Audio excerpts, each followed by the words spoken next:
Κύριε, η της τριάδος εφανερώ την προσκύνηση, του γαργενήτωρος συμφωνήτου σε μαρτύρηση, αγαπητών σε Υιόν ονομάζουσα, και το πνεύμα ενήλει περιστεράς, ευεβαίου του λόγου το ασφαλές, ο επιφανής Χριστέ ο Θεός, και τον κόσμο της σας δόξαση. Διότι βασιλωμένος Κύριε, της τριάδος εφανερώ την προσκύνηση, του γαργενήτωρος συμφωνεί προς εμαρτύρηση, αγαπητών σε Υιόν ονομάζουσα, και το πνεύμα ενήλει περιστεράς, ευεβαίου του λόγου το ασφαλές, ο επιφανής Χριστέ ο Θεός, και τον κόσμο φώτης σας δόξαση.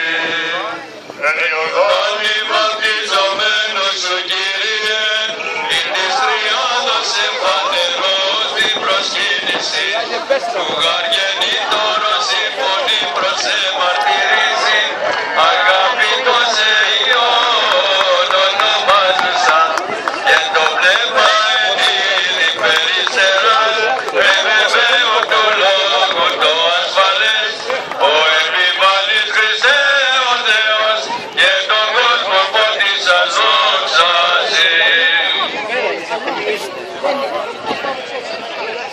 Κύριε λαϊκόμεν, Κύριε λαϊκόμεν, δόξα σοι τους Θεός, εκκλησία δόξα, ο Ιορδάνη, ο Ιωάννου Βαπτιστήνε και τα δεξάμενες ελληνικών συντηρία, Χριστός πολιτινός Θεός ημώντες πρεσβείες παρακράτου παραμόμας Αγίας και εχθρός, να και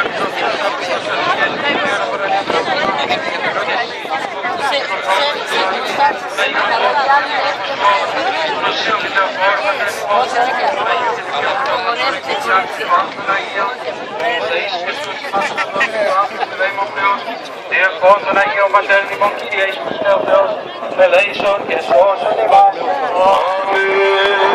Η Αγία Τριάς διαπληράτει πάντες ημάς αδελφοί και αδελφέ, χρόνια πολλά, καλή χρονιά σε όλους, ευλογημένοι να είστε πάντοτε. Αμήν.